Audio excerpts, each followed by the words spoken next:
ജ്യോതിഷാലയത്തേക്ക് ഏവർക്കും സ്വാഗതം. ഞാൻ ജ്യോത്സ്യൻ വിജയൻ കൊട്ടു.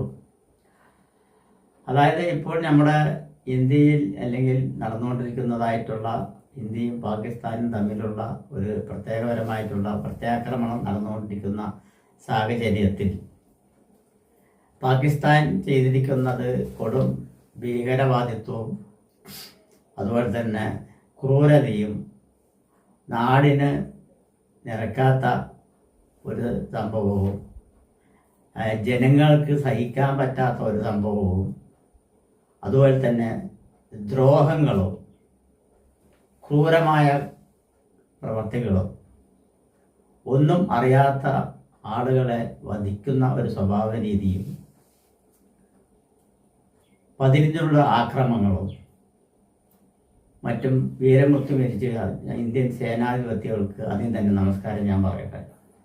കാരണം എന്ന് വെച്ചാൽ അവർ ചെയ്തത് വളരെ ക്രൂരമായ പ്രവൃത്തിയും ഒളിഞ്ഞിരുന്ന് പാത്തിരഞ്ച് ചെയ്തിരുന്ന അവരുടെ ഓരോരോ ആക്രമണം ഇപ്പോൾ തൊട്ട് തുടങ്ങിയതല്ല, കുറേ കാലങ്ങളായി തുടങ്ങിയിരിക്കുന്ന ഈ ഭീകരവാദിത്വം ഒന്ന് അവസാനിക്കുന്നില്ല എന്നുള്ളതാണ് സത്യം. പക്ഷേ ഇപ്പോൾ അവർ ഏകദേശം 10-15 ദിവസം മുമ്പ് ചെയ്തിരിക്കുന്ന ആ ആക്രമണം വളരെ ക്രൂരപരമായിട്ടുള്ളത്, അത് ആരെയും ചൊടിപ്പിക്കുന്നത് ഏത് രാജ്യമാകട്ടെ അതിനെ അവലംബിക്കുകയേ ചെയ്യുള്ളൂ. കാരണം ഒരിക്കലും യോജിക്കാത്ത ഒരു പ്രവണതയിലാണ് അവർ ചെയ്തിരിക്കുന്നത്. ആ ചെയ്തതിനെ പറ്റിയിട്ടാണ് ഇവിടെ പറയുന്നത്. അങ്ങനെ ചെയ്തിരിക്കുന്ന സമയത്ത് ഇന്ത്യൻ്റെ ശരിക്കുള്ള പ്രത്യാക്രമണം ഉടനെ ഏതൊരു രാജ്യമാണെങ്കിലും അതിന് ഉടനെ പ്രത്യാക്രമണം ഉണ്ടാവും. 1-2 ദിവസത്തിനുള്ളിൽ പ്രത്യാക്രമണം ഉണ്ടാവും. പക്ഷേ ഇന്ത്യ ക്ഷമാശീലമുള്ള ഒരു രാജ്യമാണ്. അത് ആര് ഭരിച്ചോട്ടെ, ഏത് പാർട്ടി ഭരിച്ചോട്ടെ, എന്നാലും ക്ഷമാശീലമുള്ളവരും അതിൻ്റെ സേനാധിപത്യം വഹിക്കുന്നവരും ജവാന്മാരും അതിൻ്റെ കേണലും ക്യാപ്റ്റന്മാരും എല്ലാം ക്ഷമാതീതമായിട്ടുള്ള രീതിയിലുള്ളവരാണ്. ക്ഷമിച്ചുകൊണ്ട് നമ്മൾക്ക് അവർക്കെതിരെ എങ്ങനെ പ്രത്യാക്രമണം ചെയ്യാം എന്നുള്ളതും കുറേ കാലമായിട്ട് കുറച്ച് ദിവസങ്ങളായി ചിന്തിച്ച് അവരുടെ രഹസ്യ നിരീക്ഷണങ്ങളും മറ്റും പരീക്ഷിച്ച് പ്രത്യാക്രമണം കൊടുത്ത രീതി വളരെ വളരെ സുഭിക്ഷപരമായിട്ടുള്ള ഒരു പ്രക്രിയ തന്നെയാണ്. റോക്കറ്റ് വിവേഷണമായാലും മിസൈൽ ആക്രമണമായാലും അവർ ഉദ്ദേശിച്ചിരിക്കുന്ന ലെവലുകളിൽ, അവർ പോലും വിചാരിക്കാത്ത ലെവലിൽ തകർത്തടഞ്ഞ് തരിപ്പണപരമായിട്ട് പോകുന്ന അവസ്ഥയാണ് നമ്മളിവിടെ കണ്ടിരിക്കുന്നത്. ഇപ്പോൾ അതിൻ്റെ ഭീകരത ഒന്ന് കുറഞ്ഞിട്ടുണ്ടെങ്കിലും ഇപ്പോഴും ഇന്നത്തെ പത്രത്തിലും അത് കാണുകയുണ്ടായി. ഇപ്പോഴും പതിഞ്ഞെന്നുള്ള ഒരു ആക്രമണം ഉണ്ട് എന്നാണ് പറയുന്നത്. അപ്പോൾ അവരുടെ എന്താ വെച്ചാൽ പാകിസ്ഥാൻ്റെ സ്ഥിതി എന്താ വെച്ചാൽ കാശ്മീർ പിടിച്ചെടുക്കുക എന്നുള്ള ഒരൊറ്റ ലക്ഷ്യമാണ്. അതിന് ഭീകരവാദത്തെ വളർത്തുന്നതുകൊണ്ട് അവർക്കൊരു ചെയ്തില്ല. കാരണം പാകിസ്ഥാനെ പെടുത്തോളത്തോളം ഞങ്ങളൊന്നും ഇതിന് ബാധകമല്ല, ഇതെല്ലാം ഭീകരവാദിത്വമാണ്, നമ്മളെ കൊണ്ട് നിയന്ത്രിച്ചാൽ പറ്റുന്നില്ല എന്നാണ്. പക്ഷേ ഏതൊരു രാജ്യത്തെയും ശരിക്കും ഭീകരാക്രമണത്തെ നിയന്ത്രിക്കാൻ പറ്റുന്ന സംവിധാനം ഉണ്ടാവും.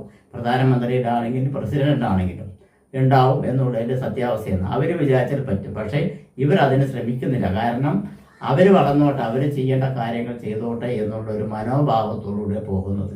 ഇനിയുള്ള വെച്ചുകൊണ്ടാണ് ഇന്ത്യ സ്വയമായിട്ട് സമത്വം പാലിച്ച് ഇപ്പോൾ ആക്രമണം കുറച്ചിട്ടുണ്ട് എന്നുള്ളതാണ് വസ്തുത.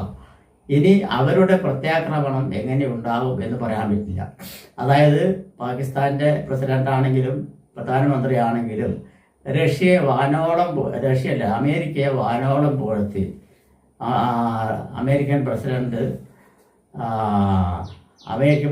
വാനോളം പുകഴ്ത്തി, ട്രംപിനെ വാനോളം പുകഴ്ത്തുകയും അവർ ചെയ്തിരിക്കുന്ന നന്മകളും മറ്റുള്ളതും സമാധാന ചർച്ചകളും അഭിസംബോധന ചെയ്ത് എത്രത്തോളം വരുത്താൻ പറ്റും, യുദ്ധത്തെ പറ്റിയൊന്നും വർത്താനമേ പറഞ്ഞിട്ടില്ല, എത്രത്തോളം അവരെ പുകഴ്ത്താൻ പറ്റുമോ അത്രത്തോളം പുകഴ്ത്തി വെച്ചു. കാരണം അവരുടെ സഹായം അവർക്ക് ആവശ്യമാണ് എന്നുള്ളതാണ് പറയുന്നത്. പിന്നെ അവരുടെ തൊട്ട അയരാജ്യമായാലും ശക്തി കേന്ദ്രങ്ങളായിട്ടുള്ള രാജ്യങ്ങളാണ്. അപ്പോൾ ആ രാജ്യങ്ങളെല്ലാം ഇവർക്ക് സപ്പോർട്ടുണ്ട് എന്നുള്ളൊരു ധാരണ അവർക്കുണ്ട്. പക്ഷേ ഈ കാര്യത്തിൽ ഏതൊരു രാജ്യക്കാരും ഇടപെടില്ല, അല്ലെങ്കിൽ ഇടപെടാൻ പാടില്ല എന്നുള്ളതാണ് പറയുന്നത്. കാരണം ഇത് അങ്ങോട്ടും ഇങ്ങോട്ടുള്ള യുദ്ധമല്ല, ഒളിഞ്ഞിരുന്നുള്ള ഒളിയം ചെയ്തിട്ടുള്ള ആക്രമണമാണ്. അങ്ങനെയുള്ള സ്ഥിതിയിൽ ഇനി പാകിസ്ഥാൻ്റെ പ്രത്യാക്രമണം, അവർ വൈരാഗ്യക്കാരാണ്, വൈരാഗ്യമുള്ള ഒരു രാജ്യക്കാരാണ്. അതിൻ്റെ പ്രത്യാക്രമണം എങ്ങനെയുണ്ടാവും എന്നുള്ളതാണ് നമ്മൾ ചിന്തിക്കേണ്ടത്. ഞാനിവിടെ ഒരു കാര്യം ചെയ്യുന്നു. ഇവിടെ പ്രശ്നരാശി വശാൽ ഒന്ന് രാശി വെച്ച് നോക്കുകയാണ്. ഇനിയുള്ള കാലം എങ്ങനെയുണ്ടാവും, ഇന്ത്യയും പാകിസ്ഥാനും തമ്മിലുള്ള യുദ്ധം അല്ലെങ്കിൽ യുദ്ധാക്രമണം അല്ലെങ്കിൽ ഇനിയുള്ള ആക്രമണം എങ്ങനെയുണ്ടാവും എന്നുള്ള പ്രശ്നരാശി വെച്ച് നോക്കുന്നു. പ്രശ്നരാശിയിൽ കിട്ടുന്നത് ആരോടും ഇന്ത്യയായിട്ടും 6-ാം ഭാവം ശത്രുരാജ്യമായിട്ടുള്ള പാകിസ്ഥാനുമായിട്ടും കണക്കാക്കിക്കൊണ്ടാണ് പ്രശ്നം വെക്കുന്നത്. ഓം ഹരിഹരേ ഗണപതായ നമസ്തേ വിദ്യോധന. ഓം ഹരിഹരേ ഗണപതായ നമസ്തേ വിദ്യോധന. ഓം ഹരിഹരേ ഗണപതായ നമസ്തേ വിദ്യോധന. ഇന്ത്യയുടെ ഭാഗത്തിൽ നിന്നും പാകിസ്ഥാൻ്റെ നിന്നുള്ള ആക്രമണങ്ങൾ ഇപ്പോൾ നടന്നുകൊണ്ടിരിക്കുകയും കുറയുകയും ചെയ്തിരിക്കുന്നത് കാരണം ഇനിയുള്ള പ്രത്യാക്രമണം എങ്ങനെ ഉണ്ടാകും എന്നുള്ള ഒരു എല്ലാവരുടെയും, അതായത് ഇന്ത്യക്കാരുടെ മാത്രമല്ല ലോകരാജ്യങ്ങളുടെയും ഒരു ഉറ്റുനോക്കുന്ന ഒരു സംഭവമായിട്ടാണ് കാണുന്നത്. അതിൻ്റെ പ്രശ്നരാശി ഇപ്പോൾ ഞാൻ രാശി വയ്ക്കുമ്പോൾ എൻ്റെ പേര് വിജയം കുട്ടു എന്നാണ്. ഞാൻ വിജയം കുട്ടുവിൻ്റെ ഇപ്പോൾ രാശി വയ്ക്കുന്ന ഗുരുനാഥൻ അല്ലെങ്കിൽ ദൈവജ്ഞനാണ് രാശി വയ്ക്കുന്നത്. അത് കാരണം ദൈവഹിതം പോലെയാണ് ഇപ്പോൾ രാശി പ്രമാണം തരികയുള്ളൂ. രാശി പ്രമാണത്തിനനുസരിച്ചിട്ടുള്ള നമ്മുടെ ചിന്തയാണ് നമ്മൾ ചിന്തിക്കുന്നത്. അത് കാരണം തന്നെ വിഘ്നേശ്വരവാണ് കൃഷ്ണാവിലുവായ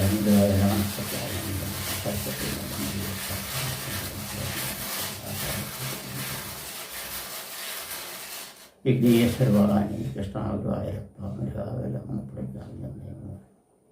നാരായണ നാരായണ നാരായണ.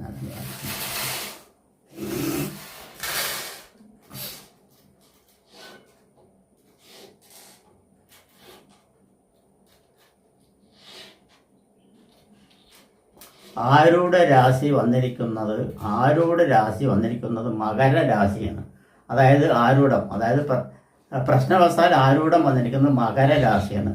മകരരാശി വരുന്ന സമയത്ത് മകരൻ രാശിയുടെ അധിപനായിട്ടുള്ള ഗ്രഹം ശനിയാണ്. ശനി 2-ാം ഭാവം ഏറ്റെടുത്തുകൊണ്ട് സഹായസ്ഥാനമായ 3-ാം ഭാവത്തിൽ വ്യാഴക്ഷേത്രത്തിൽ ശുക്രനോടൊപ്പം സ്ഥിതി ചെയ്യുകയാണ്. ശുക്രനോടൊപ്പം മാത്രമല്ല രാഹുവിനോടൊപ്പം കൂടിയുണ്ട്.